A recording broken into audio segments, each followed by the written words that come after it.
Hola, muy buenas tardes a todos. Mi nombre es Marcos Escudero. Bienvenidos a la presentación de mi proyecto fin de máster sobre la compañía Mediaset España. Me decidí a escoger esta compañía por los buenos fundamentales que tiene en los últimos años y porque ahora mismo opera en un negocio que es el de la publicidad que está sufriendo grandes cambios. Es por ello que he decidido aplicar los conocimientos adquiridos en el máster para poder decidir si aquí tenemos una oportunidad de inversión o si por el contrario se trata de una trampa de valor o value trap. En cuanto a la estructura del trabajo, comenzaremos analizando el negocio de Mediaset España, repasaremos el mapa de la industria de la televisión, estudiaremos los ratios y la estructura empresarial de la compañía, también profundizaremos en la coyuntura económica de España, discutiremos sobre la existencia de ventajas competitivas y la labor del management, y por último cerraremos con una valoración que estará basada en varios escenarios. Pues bien, aquí podéis ver los buenos fundamentales de los que os hablaba. La compañía es una compañía que tiene roces superiores al 20% en los últimos 4 años. Es una compañía que no tiene deuda, tiene caja neta de 166 millones de euros a 31 de diciembre de 2018. La evolución de la acción es negativa, ha caído más de un 40% desde 2017 y actualmente cotiza en entornos de 7 euros por acción. Y aquí podéis ver que es una compañía que genera free cash flow superior a los 200 millones de euros desde 2015. Esto supone un free cash flow yield del 8,2%. Actualmente cotiza en niveles de PER 9, PER 10. Como podéis ver, es una empresa que se dedica a la venta de publicidad de los espacios del grupo, que opera en un único segmento que es la televisión en abierto, que es un negocio regulado aquí en España. Además, su sistema de ingresos está basado en la audiencia, bien sea a través de la venta de Gross Rating Points o coste GRP, bien sea a través de la venta a descuento. Sus canales más conocidos son Telecinco y 4, aunque también posee estos otros 5 que podéis ver aquí. Y realmente a día de hoy la amenaza es la irrupción de los llamados operadores over the top, como pueden ser Movistar, HBO, Amazon o Netflix, que realmente están cambiando la forma de consumo de televisión a nivel mundial. En cuanto a la audiencia, aquí podéis ver cómo Mediaset ha sido líder en 2018 con una cuota de pantalla del 28,8%. Ha liderado en todos los meses salvo en enero y en agosto. En cuanto al perfil del consumidor que elige Mediaset España, podemos ver cómo está liderado por público femenino, que gana en todas las franjas de edad salvo de los 13 a los 24 años, donde los denominados millennials prefieren consumir a través de plataformas de estilo Netflix o Amazon, y realmente también domina todas las franjas horarias salvo la sobremesa. En cuanto al storytelling, pues aquí lo que os comentaba, ¿no? La compañía ha caído fuertemente en bolsa desde 2017. Las razones de la caída son los cambios tecnológicos y la mayor competencia por la irrupción de estos nuevos operadores, pero también recordaros que es una compañía que opera en un negocio muy cíclico cuya demanda es estacional. Los argumentos a favor de la tesis, pues pensamos que la televisión en abierto no va a morir, sino que va a cambiar.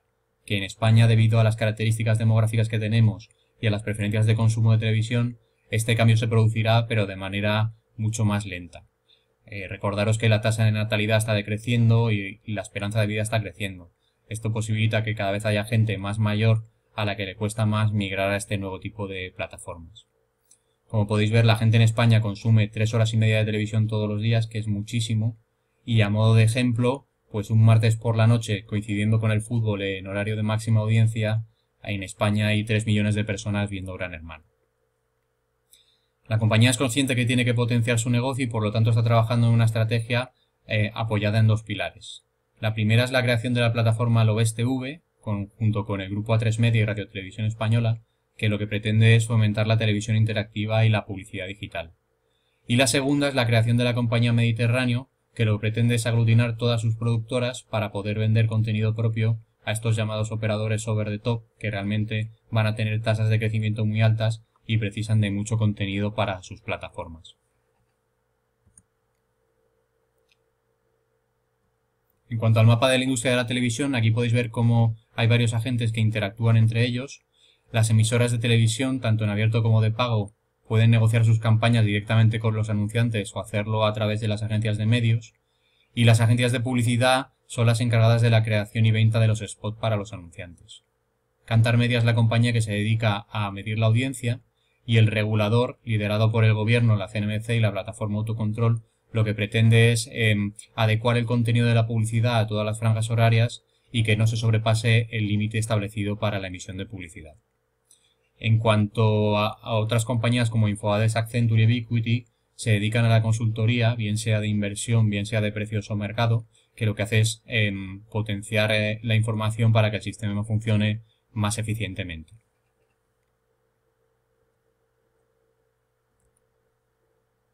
Bien, en cuanto a los ratios, aquí podemos ver cómo el crecimiento de las ventas se ha estancado. Realmente en los últimos años ha crecido un 0% debido a la transformación que está sufriendo el negocio. En cambio, los márgenes, como podéis apreciar, el margen bruto se ha consolidado en niveles del 44-45%. Esto realmente es porque ahora mismo, a día de hoy, en la televisión en abierto solo hay dos players, que son A3 Media y Grupo Mediaset, y tienen bastante, se reparten todo lo que es la tarta del negocio. En cuanto al margen operativo, como podéis apreciar, ha crecido del 16% al 26% de 2014 a 2018, y esto se debe fundamentalmente a la gran capacidad de control de costes que tiene la compañía a través de un management que se dedica puramente y que está muy enfocado en esta estrategia, ¿no? Y por último, en cuanto al margen neto, pues podemos ver cómo se ha optimizado en los niveles del 17-20%, fundamentalmente porque es una compañía que ahora mismo no tiene gastos financieros, no paga intereses porque no tiene deuda bruta, ¿no? En cuanto a los ratios de balance, podemos ver cómo se produce una mejora en la relación del capital, cómo el ratio deuda-resultado neto es cero ya que la compañía no tiene deuda, cómo la tendencia en la mejora del capital circulante es creciente y cómo en el crecimiento del patrimonio neto, como en los últimos 3 años realmente este patrimonio ha decrecido, pero ya en 2018 ha conseguido crecer un 1%. En cuanto a la estructura, aquí podemos ver cómo las sociedades que se consolidan por integración global están lideradas por el grupo editorial Telecinco, Telecinco Cinema y Publi España, y en cambio a la derecha podéis ver las inversiones que tienen en empresas asociadas, que son estas productoras que ahora mismo consolidan por puesta en equivalencia y que se integran dentro de la estrategia de Mediterráneo. Realmente lo que pretenden es ir comprando participaciones de estas productoras para potenciar la estrategia en sí. Bien, a continuación, como os comentaba, como estamos en un negocio puramente cíclico como es la publicidad, creemos que es necesario repasar la coyuntura económica de España, que es el país donde opera la sociedad. Bien, como podéis apreciar, en España nos encontramos en un contexto de contracción crediticia, ayudado en parte por la estructuración bancaria, donde los deudores a plazo y garantía real que contienen los préstamos hipotecarios se encuentran financiados por los depósitos a la vista y ahorro en España. En cuanto a los tipos de interés, podemos ver cómo la tendencia es bajista y actualmente tenemos tipos de interés negativos. Si nos fijamos en las variables reales, podemos ver cómo el PIB y la inversión publicitaria han estado correlacionadas casi perfectamente las dos curvas desde 2008 hasta 2013, y a partir de 2013 el PIB crece de una manera mucho más acusada y en cambio la inversión publicitaria se estanca. Y se estanca porque la inversión publicitaria precisamente en la televisión en abierto tiene esta nueva competencia de estas plataformas de los nuevos operadores. En cuanto al consumo e inversión en España, podemos ver que la tendencia es alcista. Podemos ver también cómo la confianza del consumidor se mantiene en niveles estables, pero en niveles de cero o incluso negativos, aunque la confianza del comercio minorista es un poco superior. Podemos ver cómo la tasa de paro se ha reducido desde el 2012 del 25 al 15%, y en relación a los precios podemos apreciar cómo desde 2015 se están recuperando y ahora mismo estamos en niveles del entorno del 2%, que podrían ya empezar a darnos señales de que crecimientos futuros en los precios podrían darnos señales de posibilidad de inflación.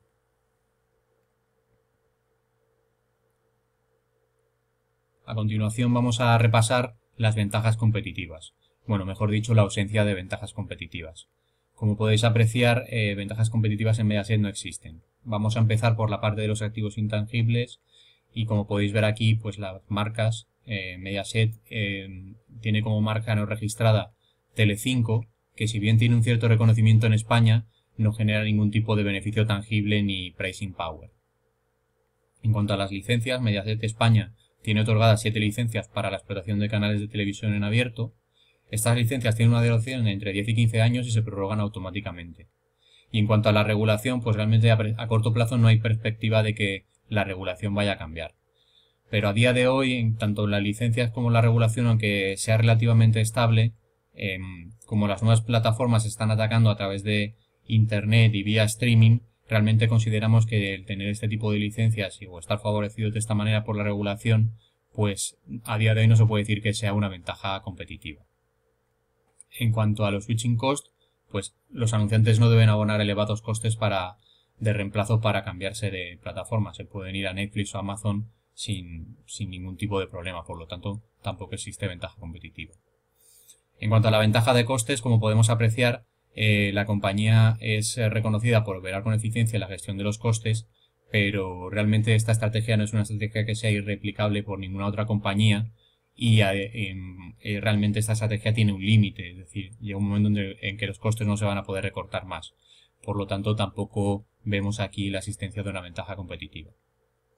En cuanto al network effect, bueno, pues aunque la compañía tiene la posibilidad de poder facturar más a medida que la audiencia aumenta, realmente no tiene mucho más margen de crecimiento en audiencia, ya que se está llevando prácticamente el 50% de la tarta publicitaria de la televisión en abierto. Por lo tanto, aquí tampoco existe margen de mejora ni ventaja competitiva. Y por último, en cuanto a las economías de escala, pues Pat Dorsey en su libro, El pequeño libro que genera riqueza, dice que ser un pez grande en una pecera pequeña es mucho mejor que ser un pez aún más grande en un estanque enorme. Y bueno, a día de hoy el tamaño de Mediaset es el que es, y si lo comparamos con otras compañías como Amazon o Netflix, pues realmente no podemos decir que exista una ventaja competitiva de economía de escala en esta compañía. Por lo tanto, conclusión, ventajas competitivas en Mediaset no existen. En cuanto al management, aquí podemos ver cómo el consejero delegado es Paolo Basile, que es una persona que lleva muchos años en España, es un experto conocedor del mercado publicitario y televisivo, y además es un eficaz gestor del cash flow y las inversiones. Esto lo ha llevado a transformar la compañía, y aquí como podéis ver es una compañía net-net, es decir que con todo el activo circulante cubre todas sus obligaciones del pasivo. En cuanto a la estructura accionarial, pues podemos ver como Mediaset S.p.A. tiene un 51,6%, y el free float es del 48%. A día de hoy no tiene acciones propias, pero sí que la compañía en sus últimos estados financieros ha anunciado un programa de recompra de acciones que se llama Programa 2020 y que tiene como objetivo comprar 200 millones de euros o 32 millones de acciones. Si profundizamos un poco más en la estructura accionarial de Mediaset S.p.A., podemos ver cómo Silvio Berlusconi tiene un 40,28% de la compañía y Vivendi es el segundo máximo accionista con un 28,8%. Pues bien, habiendo analizado todas estas variables, nos metemos con la valoración. Deciros que la valoración está basada en varios escenarios. Un primer escenario de beneficio normalizado a 3 años, al que hemos aplicado un múltiplo PER de Katz-Nelson. También hemos utilizado una valoración de free cash flow normalizado. Y también hemos hecho valoraciones a través de múltiplos de la industria y múltiplos de transacciones comparables. Y por último, hemos realizado una especie de worst case escenario en el cual hemos utilizado el coste de reposición o de liquidación de activos para valorar cuál sería el valor de la acción si realmente entrase en quiebra y el negocio cesase, ¿no?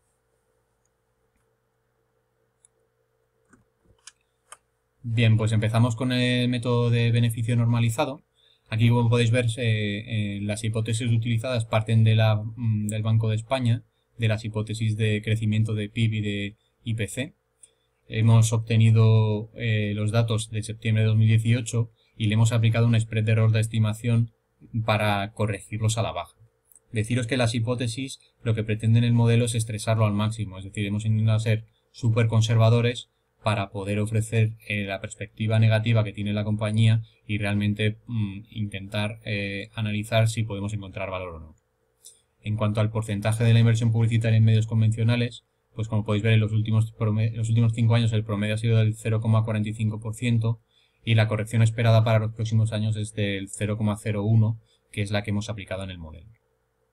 En cuanto a la relación inversión-televisión en abierto con respecto a medios convencionales, pues podemos ver como el promedio de los últimos 10 años es del 36,06%, pero si nos fijamos en 2018 el dato se ha quedado en el 34,7%. Esto evidencia una baja que también vamos a trasladar nosotros al modelo. Aquí podéis ver el histórico de los últimos 10 años y podéis ver cómo la inversión publicitaria en televisión en abierto en 2017 eran 1.931 millones de millones de euros y hemos pasado a 1.915 en 2018. Esto ha supuesto una caída de los ingresos de 4 millones de euros, pasando de 986 millones a 982. Aquí podéis ver la proyección que hemos realizado para el modelo. Como podéis ver, como os decía, hemos partido de la evolución del PIB y del IPC esperado. Hemos aplicado un porcentaje de inversión publicitaria en medios convencionales que se reduce para reflejar la canalización de la inversión hacia estos nuevos medios digitales y a través de los operadores over the top. A la inversión publicitaria en la televisión en abierto, además, le hemos aplicado un factor de corrección al crecimiento del 3% anual para ser estrictamente rigurosos. Y por último, los ingresos estimados de Mediaset se calculan aplicando una cuota de mercado que pensamos que no va a variar mucho, ya que ahora mismo se encuentra en torno del 51% y lo hemos reducido un poco al 50,5%. Con este efecto se prevé un modelo de retroceso de los ingresos del 2,1% con respecto a los ingresos de 2018. Y en cuanto a la estimación del CAGR de 17-22 del estudio de medios que realiza PricewaterhouseCoopers, pues podemos ver cómo corrige en prácticamente un 2% esto.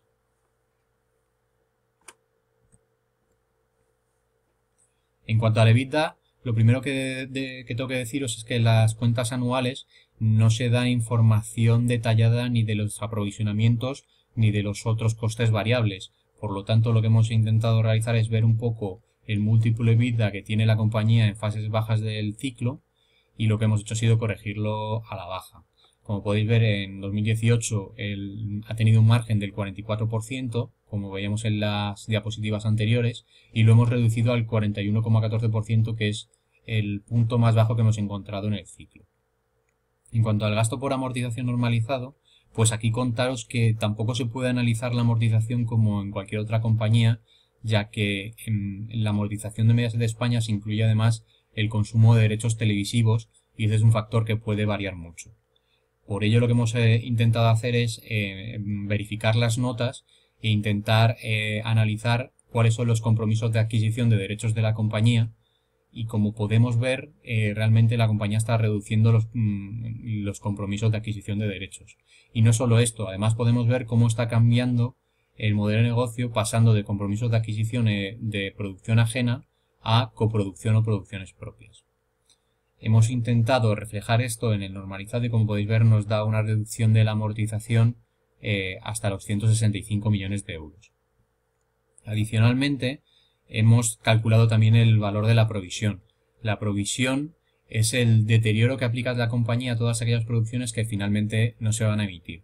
Como podéis ver en el gráfico abajo a la izquierda, el ratio suele estar en torno al 9-10% del dato sobre el total de amortización, y ese es el ratio que hemos aplicado para el normalizado. Con todo esto obtenemos una amortización de 181 millones de euros. En cuanto al tax rate efectivo, hablaremos en las próximas diapositivas. Y por último, el CAPEX normalizado, como podéis ver, hemos tomado como referencia la última cifra publicada por la compañía, que son 178 millones de compromisos de adquisición de derechos televisivos, y que pensamos que es razonable, ya que se está reduciendo en línea con la contracción que está sufriendo el negocio.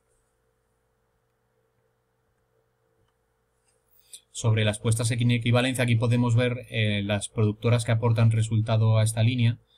Tengo que deciros que con respecto a 2018 hemos realizado un ajuste, y es que en esta línea se incluyen 3,6 millones de resultado obtenido en 2018 por una compañía que se llama Pegaso Televisión, que fue vendida en abril de 2018, por lo que hemos procedido a ajustar este importe.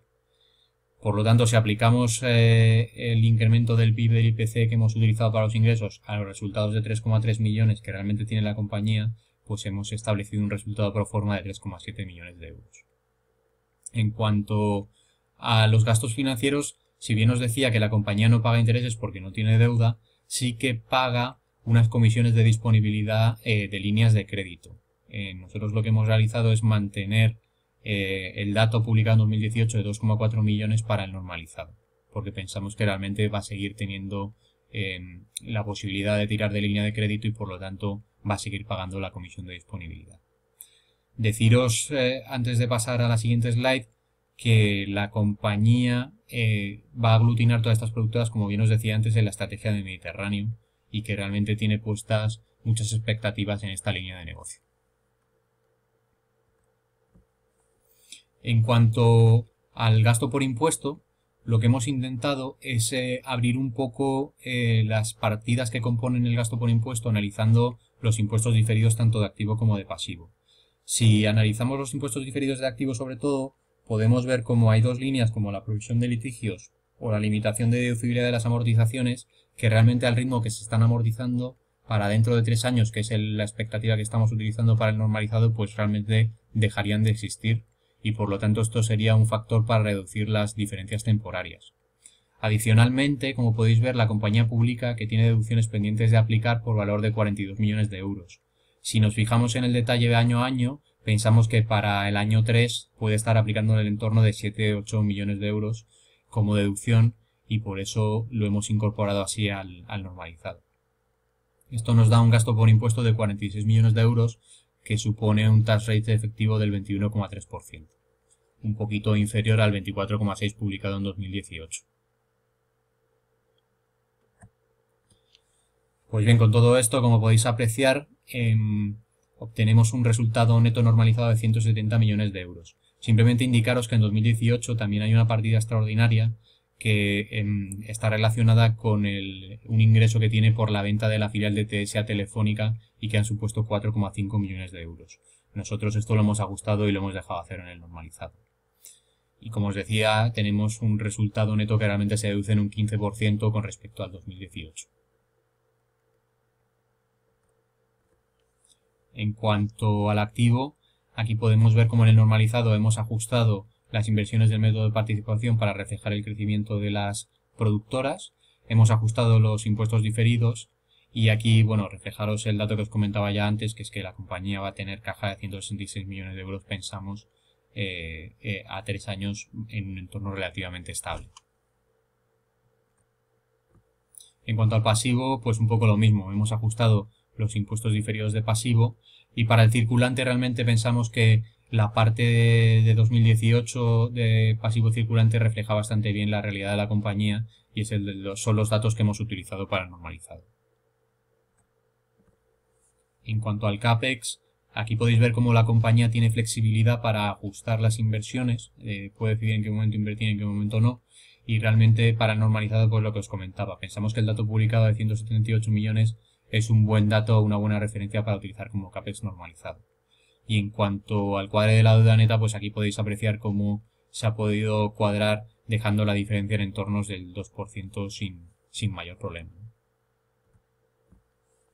Sobre el ROCE, podemos ver cómo los factores aplicados al modelo propician un descenso del ROCE del 7%, pero realmente la compañía tiene ROCEs muy elevados y en un ROCE normalizado del 47%, pues realmente pensamos que es muy bueno, ¿no? Bueno, pues con todo esto obtenemos un beneficio normalizado de 170 millones, como os decía, y a este beneficio le vamos a aplicar un múltiplo PER de Cash-N-Sol de 14,17 que os explicaré a continuación. Posteriormente ajustamos la caja. No vamos a ajustar los non-core assets porque, a pesar de que son 16 millones de euros, en los estados financieros la compañía no detalla qué tipo de inversiones son, no da muchas referencias, no sabemos si son cotizadas, si son private equity o qué tipo de inversiones son y por lo tanto preferimos dejarlo a cero. Y ajustamos las provisiones. Con todo ello obtenemos un precio objetivo de 7,7 euros por acción, que si le aplicamos un margen de seguridad del 30% pues supondría comprar del entorno del 5,4. En cuanto al múltiplo PER de Cash-N-Sol podemos apreciar cómo partimos de un PER base de 8, aplicamos muy poco crecimiento, un 0,5 y un dividend yield del 4% que realmente es un poquito más bajo que lo que tenemos a día de hoy. Ponderamos la calidad del negocio y la situación financiera en una medida razonable y obtenemos el factor de descuento de 14,17. Para la parte del múltiplo free cash flow de beneficio free cash flow normalizado vamos a aplicar un 6,6% porque vamos a ponderar la gestión del working capital de la compañía y la gran capacidad de capital cash allocation que tiene. Asimismo, como podéis ver aquí, también hemos utilizado múltiplos de la industria que se han basado en la plataforma de datos del profesor Damodaran. Como podéis ver, aplicando un múltiplo EBIT de 14,12, que es el dato publicado para la industria de medios, y ajustando la caja, pues tenemos un precio objetivo de 9,76. Y mientras que si lo vemos por la parte del EBITDA, pues aplicamos el múltiplo de 8,57 publicado para compañías europeas siempre, y le ajustamos la caja y obtenemos un precio objetivo de 10,8.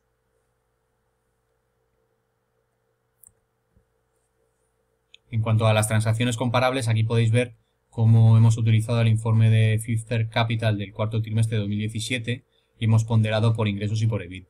Si vamos por la vía de los ingresos, obtenemos un precio por acción de 7,8 y si vamos por la vía del EBITDA, pues de 10,85. Y ya por último, pues la parte del free cash flow normalizado, lo que hemos intentado es partir del beneficio normalizado, ajustar las amortizaciones, las necesidades de working capital y el capex normalizado, y obtenemos un free cash flow normalizado de 174 millones al que aplicamos el factor de descuento de 6,6%. Ajustamos la caja neta y las provisiones y tenemos un precio objetivo de 8,4 euros por acción. Y ya por último, pues el worst case escenario, peor escenario, es el de el coste de reposición de una liquidación de los activos.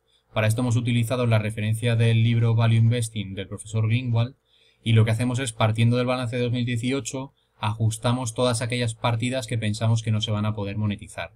Hemos ajustado a la marca 4, el fondo de comercio y los impuestos diferidos. Con todo esto obtenemos un valor del equity de 470 millones, que si lo dividimos por las acciones nos da un precio de 1,43 euros por acción de valor de liquidación. Pues bien, el takeaway de la tesis es que es una compañía que, como podéis ver, es capaz de generar free cash flow de 175 millones de euros en los últimos 10 años, que su posición financiera está muy saneada, tiene caja neta, que el management gestiona eficientemente tanto los costes como las inversiones con el objetivo de abonar dividendos y recomprar acciones, que la estrategia está orientada a competir a través de la publicidad interactiva y de vender nuevo contenido a los nuevos operadores, y que cotizando en niveles de los 6-7 euros por acción tras sufrir caídas del 50%, pues pensamos que cotiza a múltiplos muy atractivos. Por lo tanto, y ya finalizo, aquí podéis ver el resumen, podéis ver cómo con hipótesis conservadoras obtenemos un precio de 7,7 sobre el escenario beneficio normalizado, y realmente si aplicamos el valor que piensan recomprar de acciones, que son 200 millones de euros, y lo dividimos entre 32 millones de acciones, que son el número de acciones que han dicho que van a recomprar como máximo, obtenemos un precio de recompra de 6,2 euros por acción, que pensamos que puede ser la referencia que tiene como suelo la compañía. Deciros que en el modelo no hemos considerado hipótesis relacionadas con las dos nuevas líneas de negocio, con lo cual estaríamos comprando todo lo que traigan estas estrategias gratis, ¿no? En cuanto al CAPEX, deciros que las nuevas estrategias precisan de muy poco CAPEX porque es inversión en contenido, y esto ya lo está realizando a través de la compra de derechos de adquisición.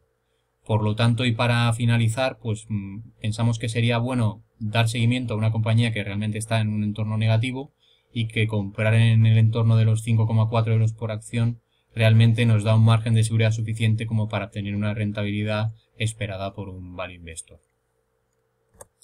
Y nada más, simplemente daros las gracias. Ha sido un placer poder compartir con vosotros este trabajo y el máster en general, y desearos muy buenas inversiones y mucha suerte a todos. Muchas gracias, un abrazo, hasta luego.